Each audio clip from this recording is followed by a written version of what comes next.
안녕하세요. 보험 소비자의 잃어버린 권리를 찾아드리는 이순사TV 이주희 손해사정사입니다.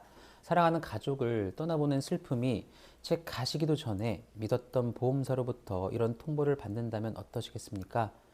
고객님, 안타깝지만 이 사고는 고의적인 사고입니다. 보험금을 지급할 수 없습니다.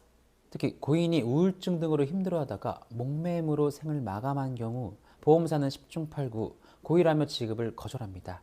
정신적인 충격에 경제적인 어려움까지 겹쳐 망연자실한 유가족분들. 하지만 보험사의 말이 100% 정답은 아닌데요. 스스로의 생을 마감했다고 해서 무조건 보상을 못 받는 것은 아닙니다. 오늘 그 절망 속에서 정당한 보험금을 찾아낼 수 있는 그 유일한 희망의 열쇠를 쥐어드리겠습니다. 최근 우리 사회는 극심한 취업난, 스트레스, 사회적 고립 등으로 우울증이나 공황장애 같은 마음의 병을 앓는 분들이 많습니다. 안타깝게도 OECD 국가 중 극단적인 선택을 하는 비율이 매우 높은 것이 현실이죠. 이러한 사회적 분위기 속에서 보험사는 약관상 면책 사유, 즉 고의 여부를 더욱 엄격하게 적용하려는 추세입니다. 특히 목매임 사고의 경우 보험사는 행위의 특성상 상당한 준비 과정과 명확한 의도가 있어야만 실행이 가능하다는 점을 강조합니다. 단순한 충동이나 실수로는 발생하기가 어렵고 도구를 준비하고 실행에 옮기기까지 스스로 판단하고 행동한 일련의 과정이 존재한다는 것이죠. 보험사는 바로 이 점을 근거로 망인이 당시 명확한 의식을 가지고 있었으며 이는 자유로운 의사결정에 의한 계획적인 행동이므로 보험금을 지급할 수 없다고 주장하는 것이죠. 그렇다면 여기서 포기해야 될까요? 아닙니다. 여기서 가장 중요한 개념이 등장합니다. 바로 심실상실인데요. 우리 법원과 분쟁 조정례에서는 피보험자가 자유로운 의사결정을 할 수 없는 상태에서 자신을 해친 경우에는 비록 외형상 스스로의 생을 마감한 경우라 하더라도 이를 고의가 아닌 우발적인 사고, 즉 재해나 상해로 인정하여 보험금을 지급하라고 판결하고 있습니다.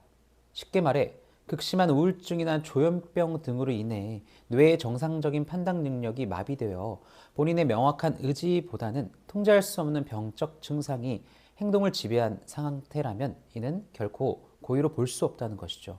즉 심각한 정신질환으로 인해 이성적인 판단 자체가 불가능했다면 이는 스스로 선택한 행동이 아니라 질병에 의해 발생한 예기치 못한 사고로 보아야 한다는 것이 법적 논리입니다.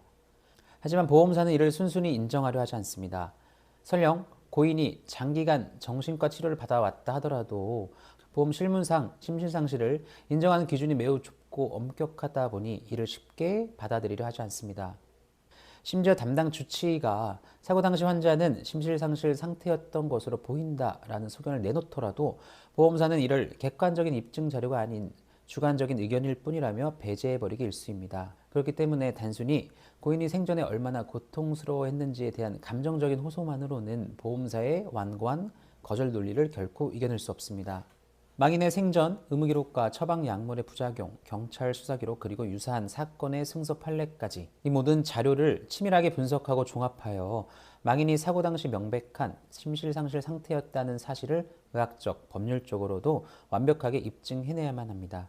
사랑하는 사람을 잃은 슬픔만으로도 벅찬 유가족 분들이 거대 보험사의 법리적 주장에 맞서 싸우는 것은 현실적으로 너무나 가혹하고 힘든 일입니다. 자칫 감정적으로 대응하다가 불리한 진술을 하게 되면 돌이킬 수 없는 결과를 낳기도 합니다.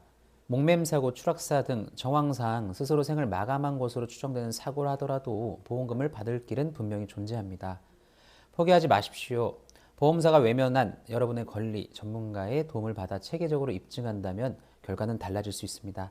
지금 바로 이순사TV로 문의 주시기 바랍니다. 여러분의 곁에서 끝까지 함께 싸우겠습니다.